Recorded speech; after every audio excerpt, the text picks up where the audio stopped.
ticket to ride before you broke it for real. And I know that nobody could ever take your place in the static space. I had a ticket to ride. If you try me for real, 'cause I know that nobody could ever fill your space, and we know it, and we know it.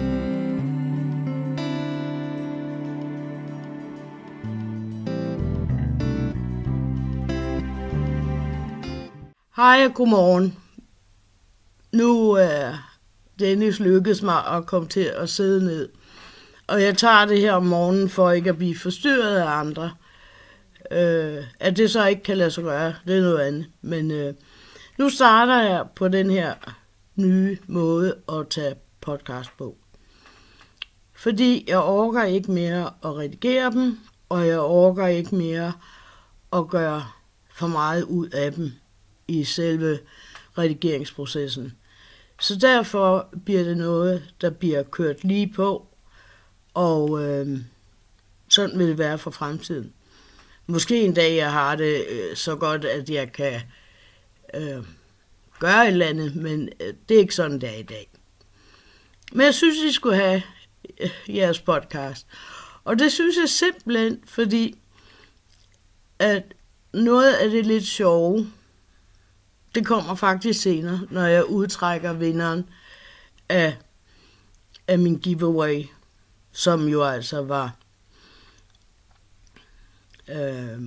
den giveaway med det lyserøde garn, det lyserøde fra Tromsø, fra Tante Grøn, København, som jeg havde som podcast. Nej, ikke podcast, som giveaway.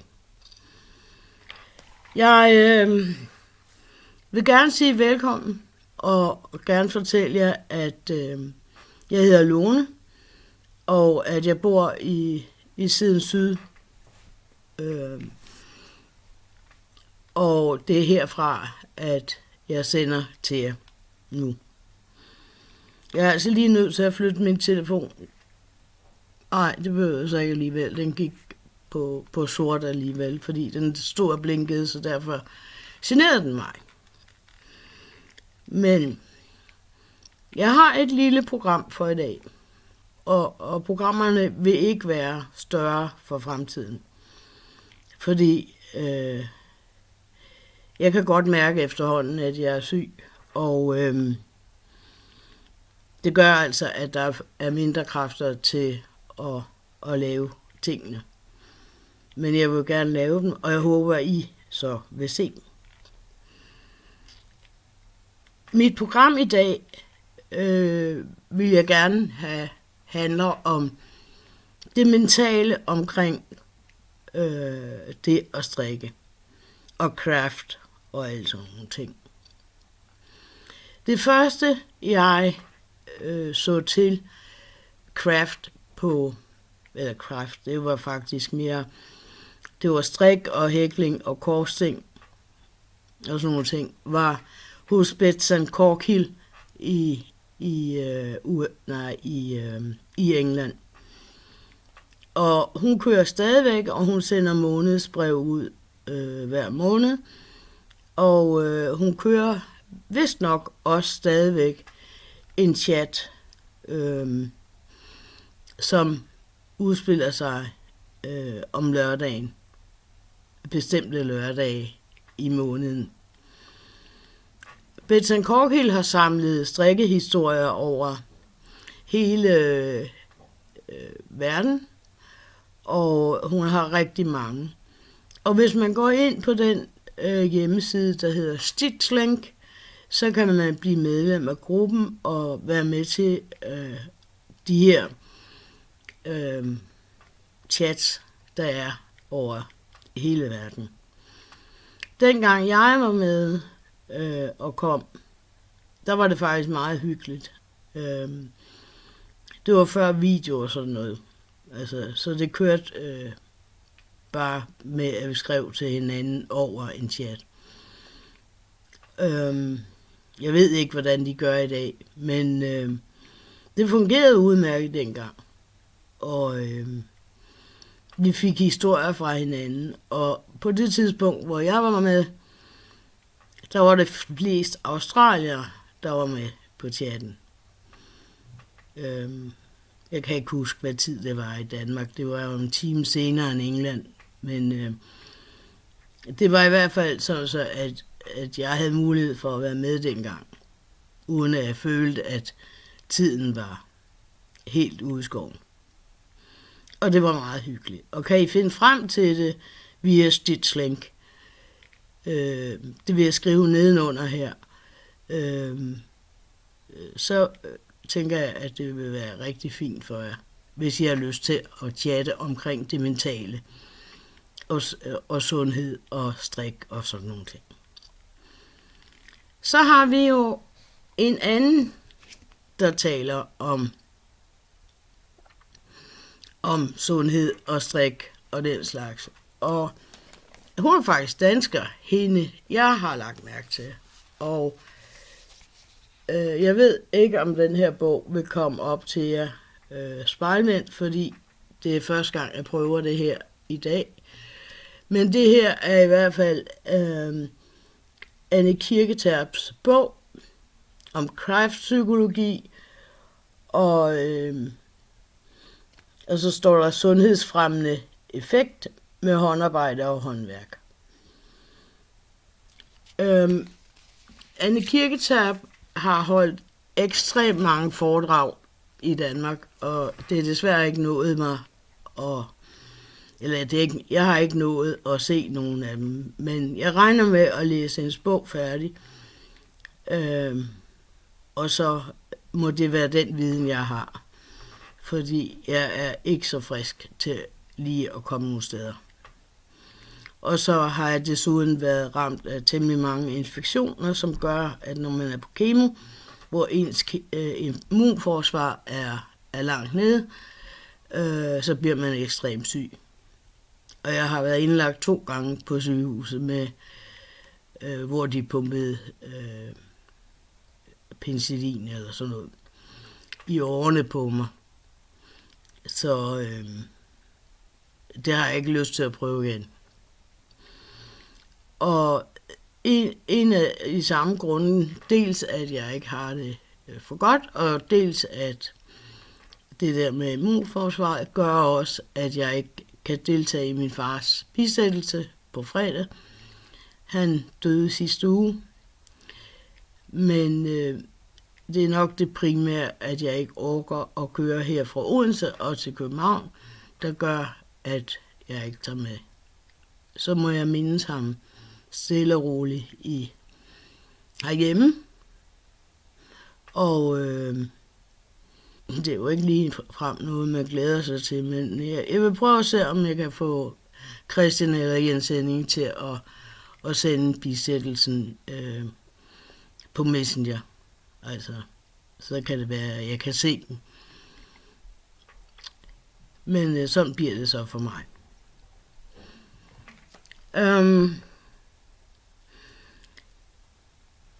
På grund af, at Anne Korkild taler rigtig meget om at have flere forskellige striktrøjer, så er jeg kommet til at lave et hashtag, som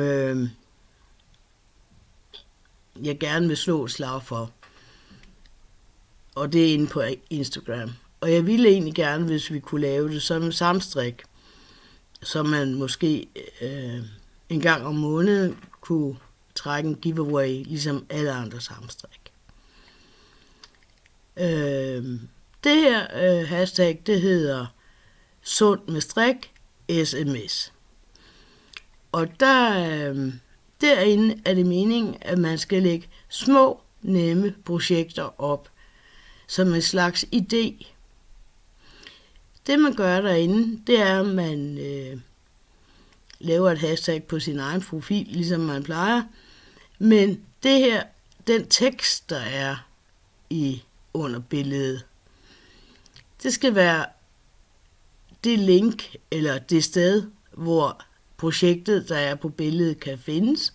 Altså har man lavet nogle sutsko, så enten en gennemgående helt forklaring på dansk, eller også det link, hvor det står. Og så skal der være links til de ting, man er nødt til at kunne for at lave det her projekt. Det er simpelthen fordi, at jeg tænker, at vi på den måde kan inspirere hinanden til nogle forskellige ting, og lave nogle forskellige ting med strik, eller hækling, eller korsting. Og så på den måde inspirere hinanden igennem det hashtag. Og hvis der er nogen af jer derude, der er small makers, eller andre, som kunne tænke sig at donere en eller anden form for præmie, så vil jeg blive rigtig glad. I kan bare kontakte mig på Instagram. Men altså, det er meningen, at vi sådan skal prøve at inspirere hinanden. Jeg tænker for eksempel, at Helle fra,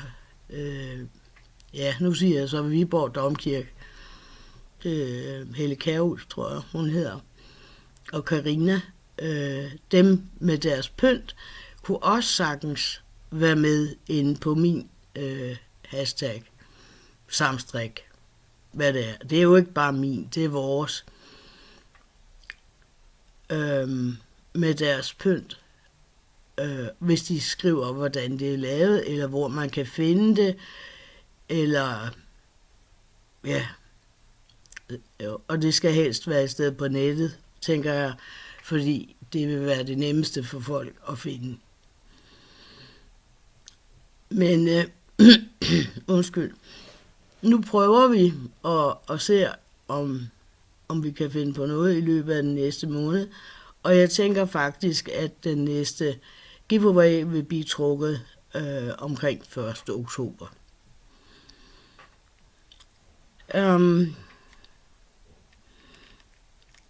Hvis I har nogle spørgsmål, så må I endelig skrive til mig på Instagram eller herunder, hvis der er noget, I ikke forstår. Så skal jeg gerne forklare, hvis jeg er klar i hovedet selv. Så ja, men det var faktisk det, at jeg lige ville sige omkring det her hashtag, som jeg håber, I vil være med til at gøre til en samstrik. Og hashtagget vil komme som tekst under her, hvad det er for et. Lille pause, så vender jeg tilbage igen. Grunden til, at jeg egentlig kom i gang med at lige lave den her mini-podcast her i dag, det var fordi, at jeg så Strik med Nille, hvor Nille havde været nede og besøge Susanne nede i Tante Grøn, København, og var blevet godt modtaget. Og faktisk havde været rigtig glad over, at hun havde fået noget pinkgarn med hjem, som hun kunne få lov til at designe i. Og det var bare så helt tydeligt, at Nille havde mødt Susannes enormt store gæstfrihed, og hun også havde mødt Lars, som er fantastisk mand. Specielt hvis man har nogle ting, man gerne vil diskutere, som kan være svære at have med at gøre. Og det har jeg så været heldig at kunne gøre nogle gange i år.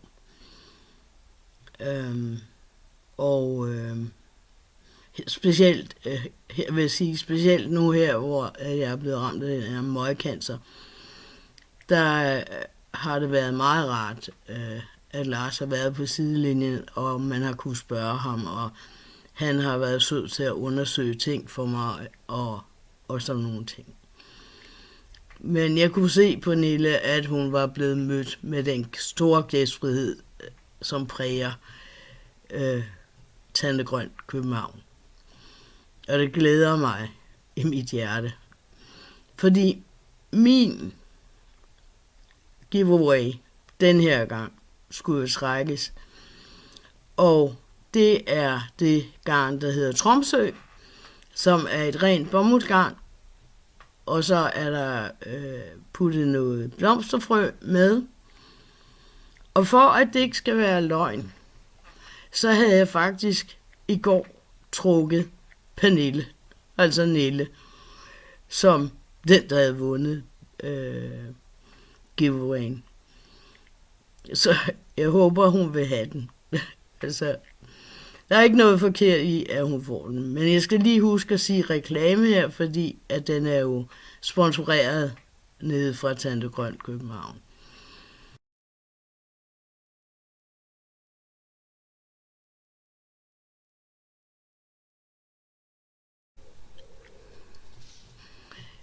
Her vil jeg lige indskyde en bemærkning. Det, der også gjorde mig så glad ved, at det var Pernille Nille, der vandt den her giveaway, det var, at Pernille har en svaghed for kogt laks og lyserød og god kvalitet. Og når man ved, at det virkelig eller er ret sikker på, at det er en glæde for personen, der vinder, så kan man jo ikke lade være med at være ekstra glad. Så Pernille, Nelle, tillykke med det. Og det fedeste for mig er, at der var ikke snyd med i det. Fordi det var rent faktisk Jens, der valgte dig. Og han kender dig ikke. Men vi gjorde faktisk det, at jeg skrev alle de numre op, som kunne komme i betragtning fra giveawayen sidst under podcasten. Og Jens var så ikke hjemme, og så havde jeg skrevet alle de her numre op, og så ringede jeg til Jens og bad ham om at give mig et nummer imellem 1 og 14, 15, 16 stykker. Og der gav han mig så det nummer der, og så var det altså Pernille Nille, der havde vundet lyserød garn. Det må man jo sige at være en tilfældighed, men en af de gode. Så det var det, jeg synes faktisk var ret sjovt. Der bliver det grønne garn. Jeg skal prøve at se, om jeg kan få sat et billede ind her. Og der vil det så køre på den måde, at man skal have lagt et indslag ind på hashtagget sund med strik sms og lave en lille forklaring og være med til at skabe relativt nemme ting. Altså her sidst, der skulle man skrive i kommentarfeltet, hvad der var nemme ting. Og det vil faktisk være rigtig rart, hvis folk skrev nogle af de ting ind, de havde skrevet. Altså, det er helt okay at skrive scrappy striber, og det var der en del, der havde skrevet. Det var også i orden at skrive spiralsokker og sådan nogle ting.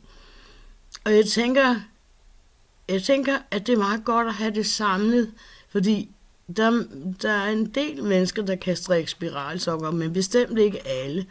Så hvis en ville gå ind og lægge for eksempel spiralsokker inde på det hashtag, så var det samlet forever.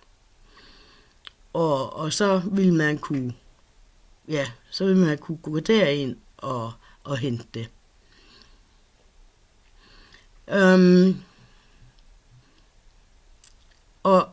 Og det var så hvad som helst. Også det pyntepigerne fra Vordingborg laver. Og jo mere vi får det ud, jo bedre er det, tænker jeg. Og jo flere små ting vi kan lave. Det kan også simpelthen bare være et mønster til en karklud, eller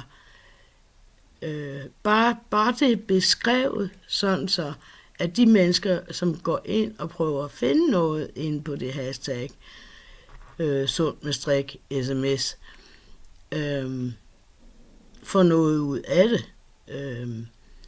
Man kan også skrive den eller henvise til den meget, meget enkle sokkeopskrift, som Steven West har udgivet gratis.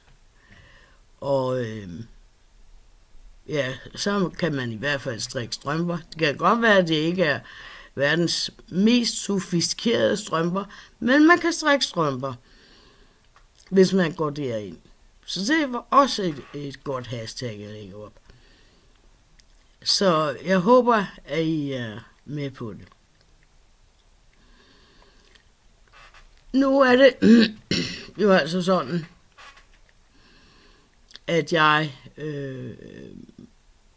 er ved at prøve at forberede mig på, at jeg skal bisættes. Jeg har ikke så meget familie, og dem jeg har, det er herrer og drenge. Så derfor er meget af det, som jeg har forberedt, noget, som ligger på mine skuldre.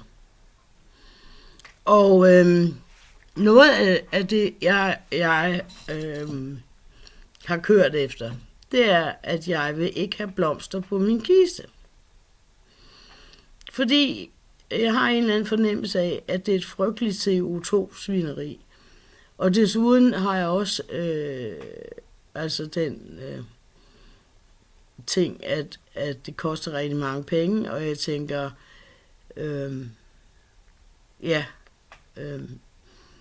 det gør det så. Og det er ikke altid, at folk har penge til det. Selve ideen til at lave noget til bisættelse og begravelse, der kunne gå i arv, kom faktisk ved, at jeg den dag,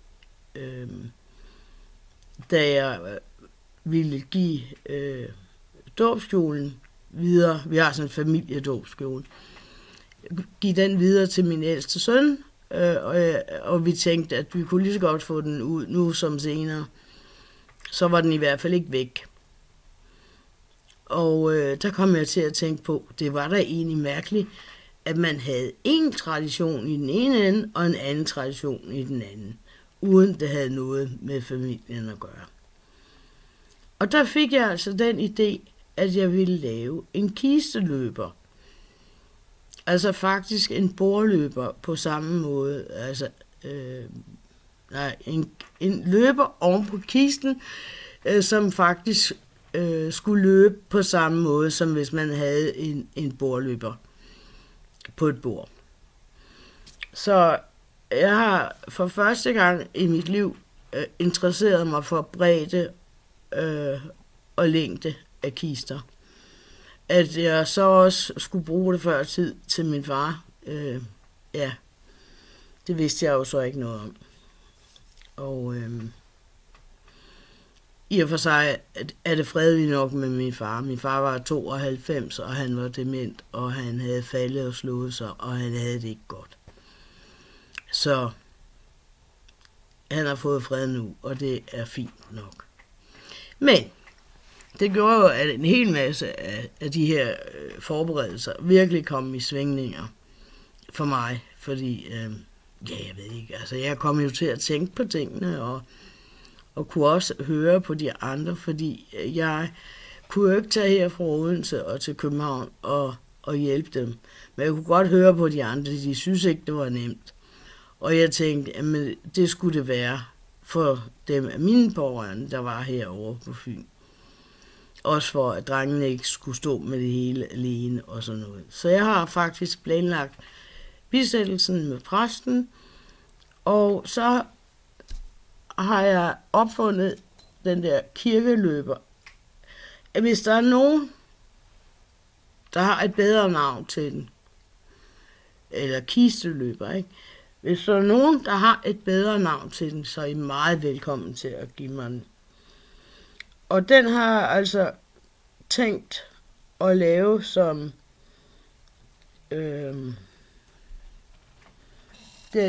ligesom det tæppe, som Kirsten er ved at lave. Nu skal jeg finde ud af det her. Jeg er i gang med, ja, det er meget svært, fordi det er spejlvendt og sådan noget. Jeg er i gang med den anden stribe her. Og noget af den første har jeg strikket. Men der skal være sådan 3 striber og så nok en kant, fordi den mindste bredde, der er på sådan en kiste, det er 39 cm. Og den bredeste er 60, så den skal nok være omkring 48 eller sådan noget, den her. Og så skal den være de der 2 meter og 3. Så jeg har lige et par meter, eller ja, jeg har 6 meter endnu. Men der kom ligesom lidt mere fart på tingene, da far døde, fordi altså, kunne jeg jo godt se, det kunne komme ret pludseligt. Så jeg forsøger at blive færdig. Det var den ene ting i forbindelse med bisættelsen. En anden ting, som det skal jeg øvrigt sige, at det her garn, det er også reklame, fordi at det er sponsoreret. Og det er linegarn, fordi jeg har valgt noget uden uld i, for at det ikke skulle blive spist af møl og sådan noget. Så har jeg jo jeg skal jo have noget tøj på også, tænker jeg. Og jeg er altså ikke så meget til papirtøj. Så jeg har slået op her.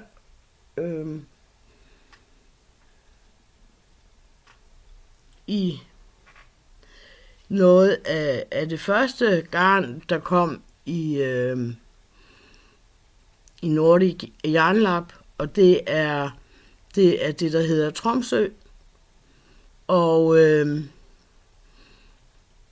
jeg har simpelthen tænkt mig det er meget svært, det her, skulle jeg sige. Jeg lærer det nok. Men det er altså, nej, hvor er det svært. Og måske også fordi, at jeg er højre- og venstreblind i forvejen. Men i den her farve, og så farven passer faktisk meget godt. I den her farve, og så med dueblå striber. Lille smule striber, der er dueblå i den her. Og den har jeg så tænkt, at jeg skal have på til noget købe leggings eller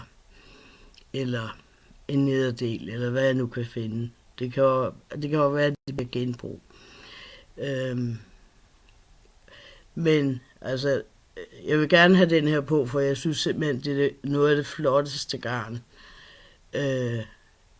ever, der er lavet. Og jeg har haft det liggende, fordi det var meningen, at jeg skulle lave en t-shirt af det til Tante Grøn. Men vi har jo ikke vidst det sidste år, at jeg tager den lige ned igen, vi har jo ikke vidst det sidste år, at jeg var syg.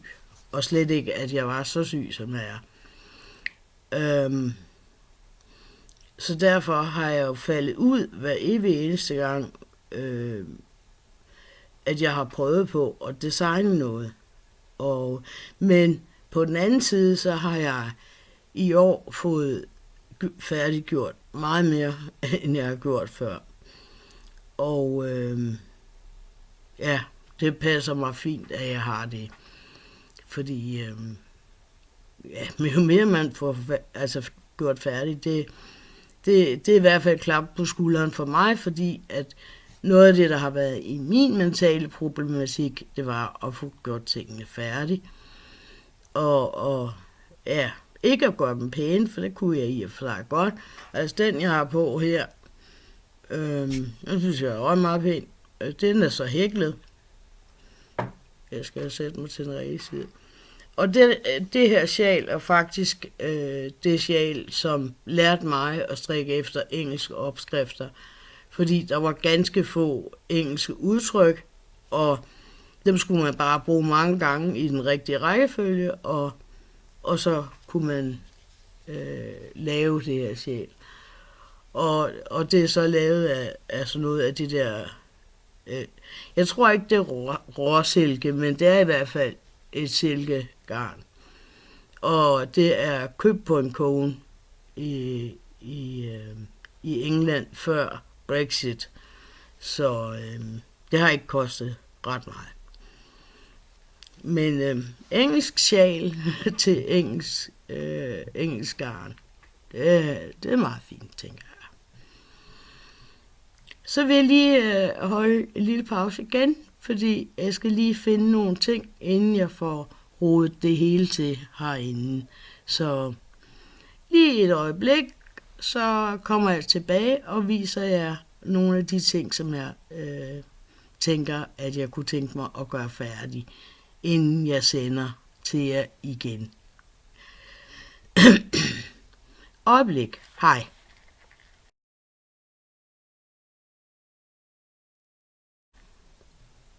Hej igen.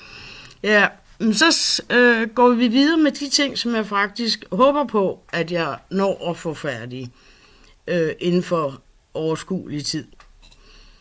Og der er faktisk noget, jeg synes, der er lidt sjovt, jeg har fundet. Fordi jeg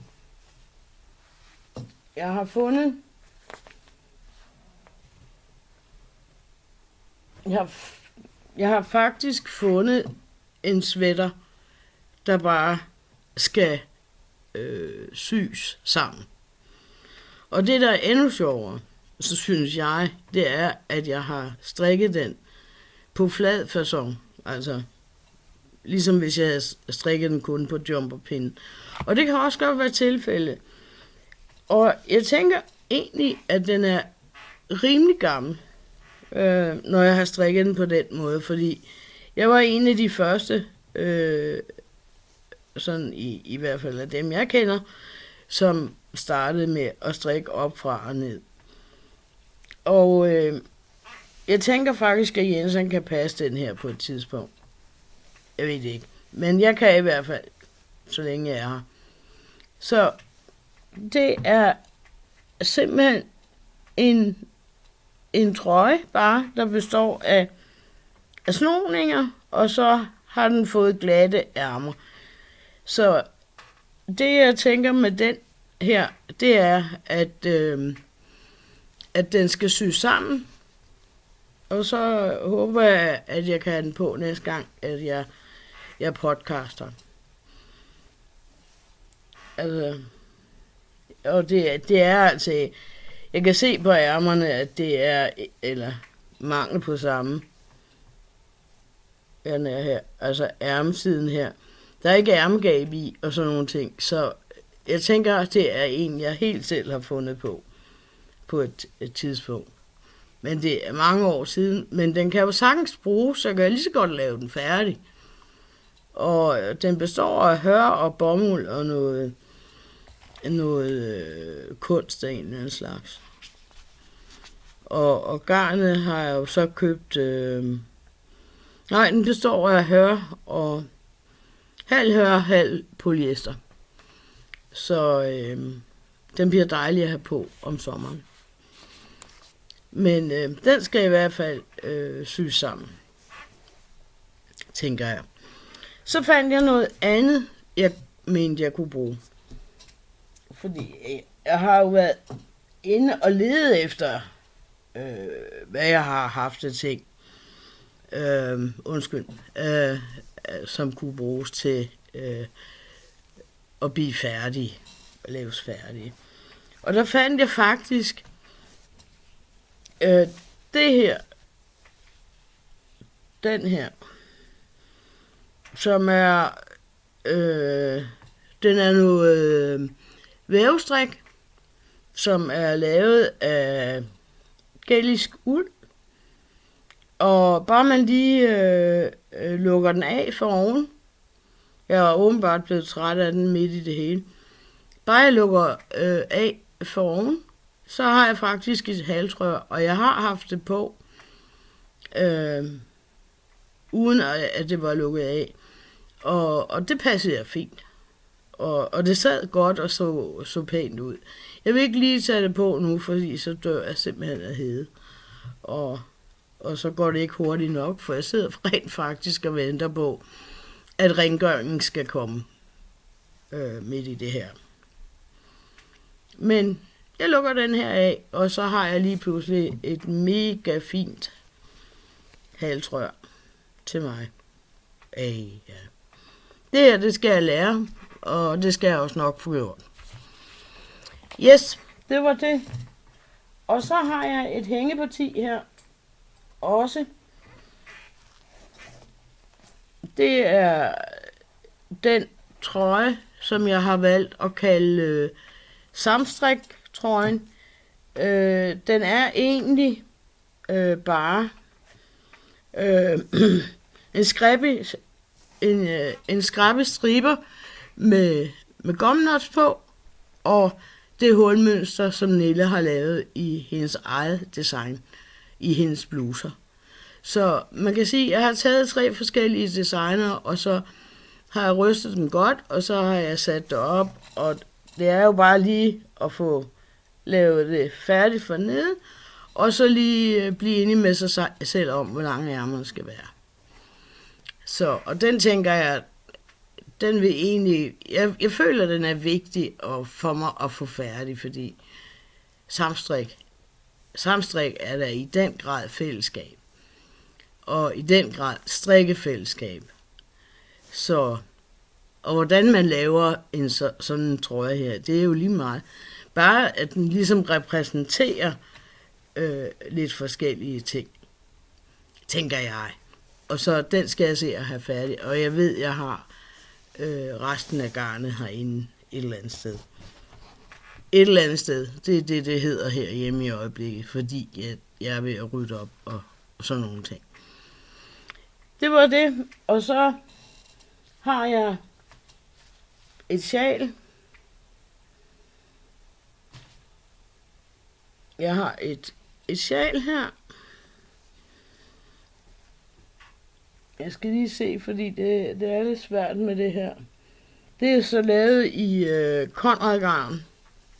Og jeg kan se, at jeg har lavet, jeg mener det er overkanten om. Og det er det, jeg er gang i her. At lave det om på vej hernede af. I stedet for i-kort kant, tror jeg nok.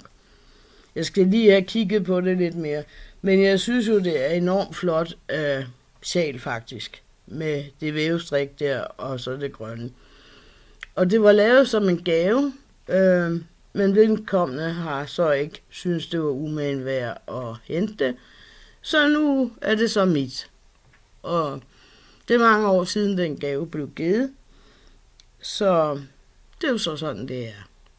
Men jeg var syg. Jeg blev syg den dag, at vedkommende holdt afskedsparty ved kommunen. Og kunne ikke aflevere det, men gjorde opmærksom på, fordi dengang var der så hestetømkant på. Det var færdigt. Der blev der gjort, eller der var hovedpersonen blev gjort opmærksom på, at der rent faktisk var en gave til hende. At hun så ikke ville hente den, end sige, overhovedet ikke har talt til mig siden, det er noget helt andet. Og det har været utrolig stor skuffelse for mig, fordi jeg har rent faktisk nok arbejdet sammen med hende i 10-15 år. Og der synes jeg godt nok, at det er på sin plads, at jeg bliver skuffet. Og det er jeg virkelig også blevet. Men hun var ikke strikkeværdig. Slut på et finale, men det er jeg. Og jeg tænker måske, min brors kone vil have det senere. Nu ser vi. Min svigerdatter er ikke så meget til farver, men det er min brors kone. Så det ender nok hos hende, når jeg har fået gjort det færdigt.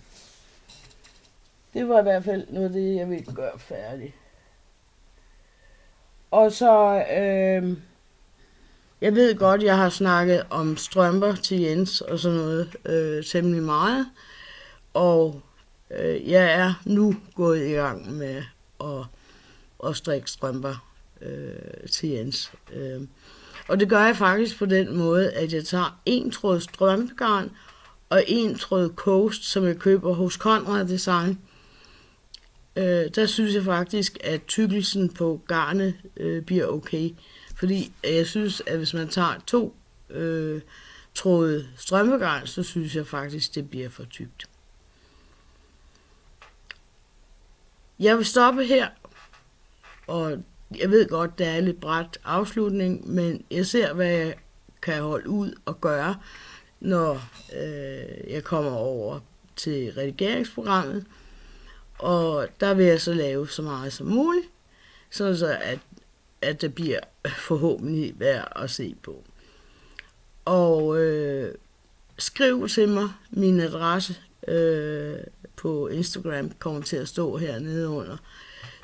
Eller skriv i kommentarfeltet. Jo flere kommentarer, jo bedre, og jo flere opslag. Det er jo opslagene på Instagram på Sund med Strik SMS, som tæller som et lod i lodtrækningen den her gang. Og jeg håber, I har lyst til at være med. Det kunne være sjovt, synes jeg. Og jeg lægger lige et billede op, tænker, at det er garn, som der er værd at vinde. Altså, fordi det er jo på samme måde som med det lysrøde garn, men det er bare en anden farve. Den her gang bliver det den grønne. Kan I nu have det godt, og pas godt på jer selv og hinanden. Det er rigtig, rigtig vigtigt. Og så vælger jeg igen at sætte sten øje og sige på gensyn. Vi ses. Ha' det godt. Og tak fordi I kiggede med. Og jeg håber at høre fra jer. Okay. Hej hej. I had a ticket to ride before you broke it for real, and I know that nobody could ever take your place in the static space.